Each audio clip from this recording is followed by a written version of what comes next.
Alright, first off, I want to give all praises, honor, and glory unto Yahweh, Vashem Yahushai, Vashem Rakakwadash. Double honors to the apostles and elders of Great Millstone who rule well. Shalom to the brothers in the highways and byways, pushing this word in all sincerity and truth. The sisters, the believers, the helps. Shalom. This is the brother Aaron from the James Jamaica camp. Coming to another quick lesson, and this one will be called we're being tried for greatness. This was an inspiration from the book of Psalms 105, and it made mention of Joseph, and this precept reminded me of the precept in Deuteronomy chapter 8, I think, where the Lord said that he suffered the children of Israel to go hungry, so that he may prove them to see what were written in the what was in their hearts. As a matter of fact, let me get that real quickly, then I come back to this. All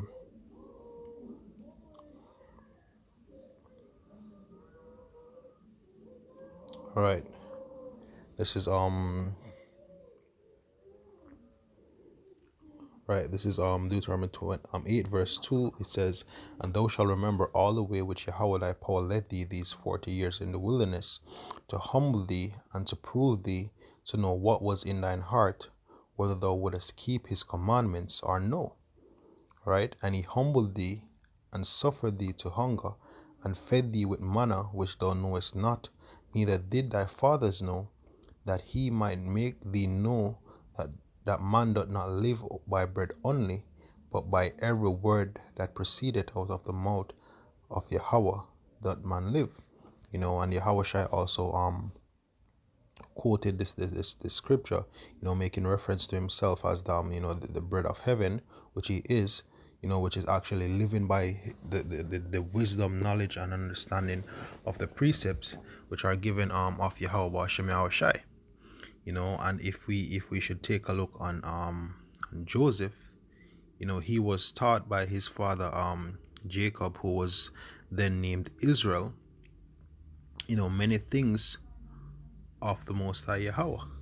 He did pass down that knowledge, that which was passed down from Abraham to Isaac, and also unto himself. And he got he got tried as to whether or not he would stay on the path of righteousness, or whether he would actually sin and go to he would actually go off into onto his own way. If it's easy to do what you're supposed to do when the conditions are favorable, but now we not being in our land, a few people, only a few have the understanding that you do about the scriptures.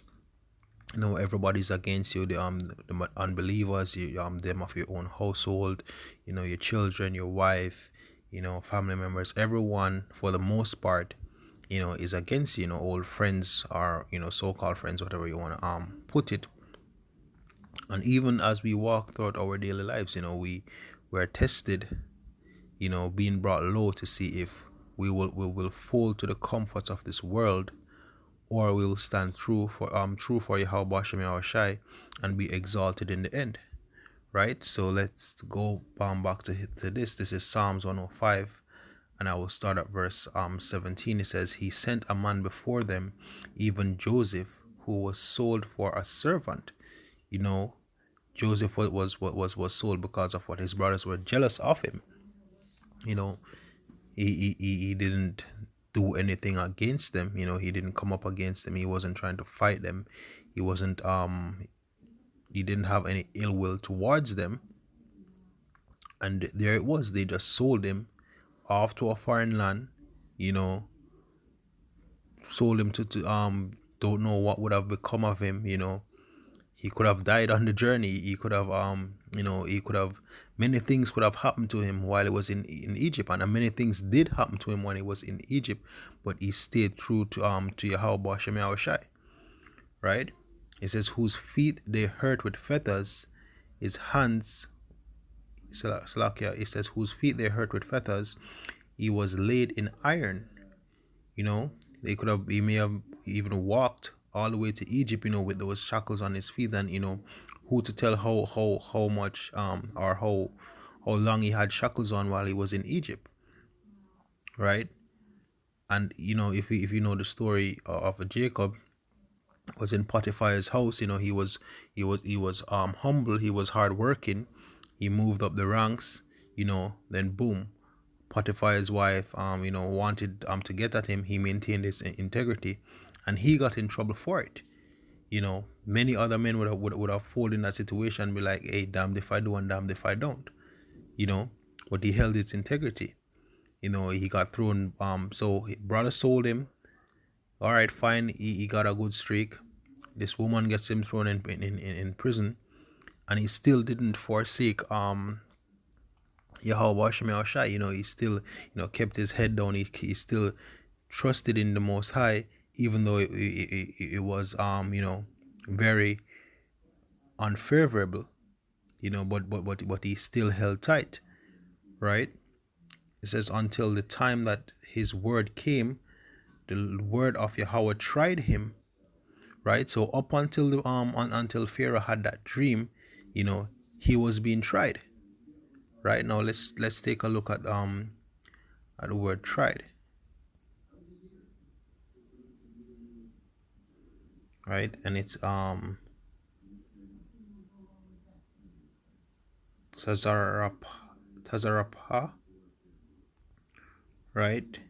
Smelt, right? Refined, test to prove true, to prove that what he was worthy, or better yet, being built up, right? It goes down here. It says literally or figuratively, cast, refiner. So he was being refined, right? Fonder, goldsmith, melt, purge away, try. So he was being tried. He was being refined. Right down here it goes into what specially to purge gold or silver by fire, right? Those tribulations was what to refine him, right? Let him learn how to and to trust in the Lord over and over again.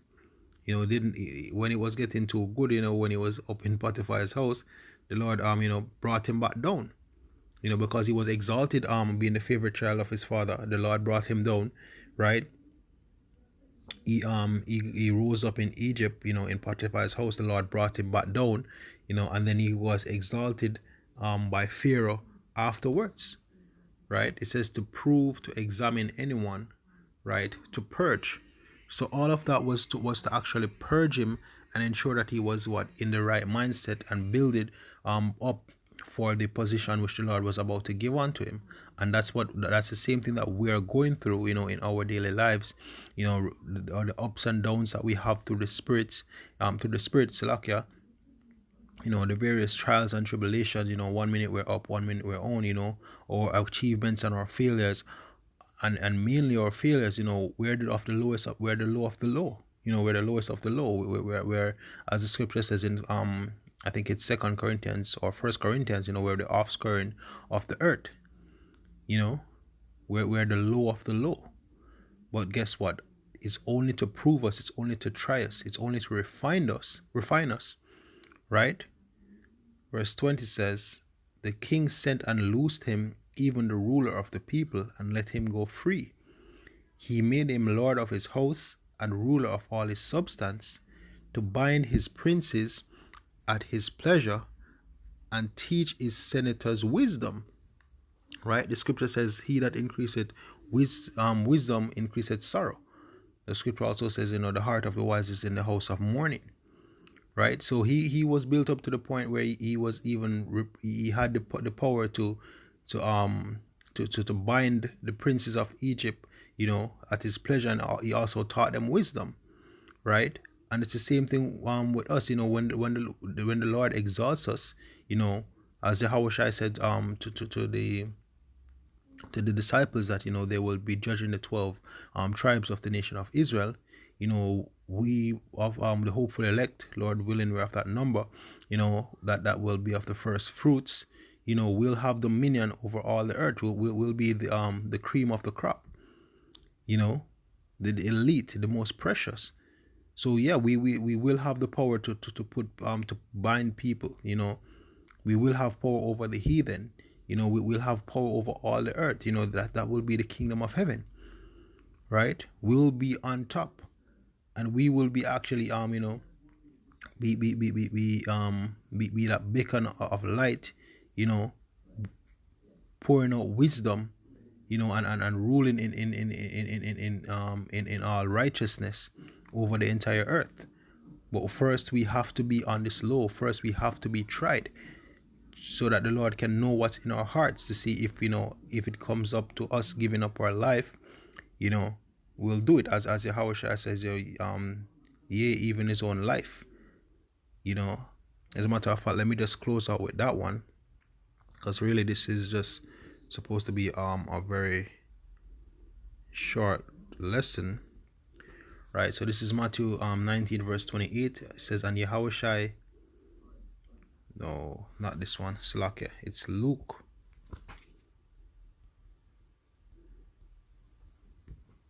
It's Luke 14 and 26. Right, he says, if any man come to me and hate not father and mother and wife and children and brethren and sisters, yea, his own life also, he cannot be my disciple. Because everything has to come second to the will, the name, and everything pertaining to Yahweh Shem Yahushai, right? Even your own life. As the scripture says, he that searches for his life shall lose it, but he that shall lose his life for my name's sake shall find life everlasting. Verse 27, and whoso doth not bear his cross and come after me cannot be my disciple. So that's the trial, walking with your cross, with your burden, with your afflictions, and still, staying true to Yahweh B'Shem Yahushai B'Shem Rakah Kodash. As it says in Revelation, it says, because thou hast kept the word of my patience, I will also keep thee from the hour of temptation. Right? As a matter of fact, I know I said I would close out with this one, but let me close out with that one. Right? It's Revelation 3 verse 10. It says, because thou hast kept the word of my patience, I will also keep thee from the hour of temptation. So that represents what? The trial, right? It says, which shall come upon all the world to try them that dwell upon the earth. And what is, you taking the RFID chip, or you not taking the RFID chip, or you taking the vaccine from not taking the vaccine, and staying true to the Lord. Right? What is that? What is being what is the test? What is the Lord is looking for, to see whether or not you will hearken unto him. And just like in the wilderness, when he actually fed them, he made them hungry, and when they called on him, he fed them. And that's the thing, regardless of what we go through, don't take vaccine, don't take the RFID chip, just trust in Yahweh B'Shem Yahushai. And as the scripture said, that he will deliver us, because we kept the word of his patience. Verse 11 says, behold, I come quickly, hold that fast which thou hast, that no man take thy crown. And that's the thing, we will be receiving crowns, as it was stated in the book of 2nd Ezra, for what? Standing stiffly for the name of the Most High and his only begotten Son, right? So that's what the trial is all about, to see who is with the Most High and who is not with the Most High. And if you're with the Most High, just as our forefather Joseph was exalted, and made ruler of all of Egypt, we will be exalted and placed in our own land, and be ruler of the whole entire earth, the whole entire universe at that, right? So we're being prepared, we're being refined, we're being purged, we're being tried, we're being built up for greatness, right? So let no man take thy crown. All right, so with that, hope this was edifying. Once more, I want to give all praises, honor, and glory unto Yahweh B'Shem Yahushai B'Shem Rakah Kodash. Double honors to the apostles and elders of Great Millstone who rule well. Shalom to the brothers in the highways and byways, pushing this word in all sincerity and truth. The sisters, the believers, the helps. Shalom.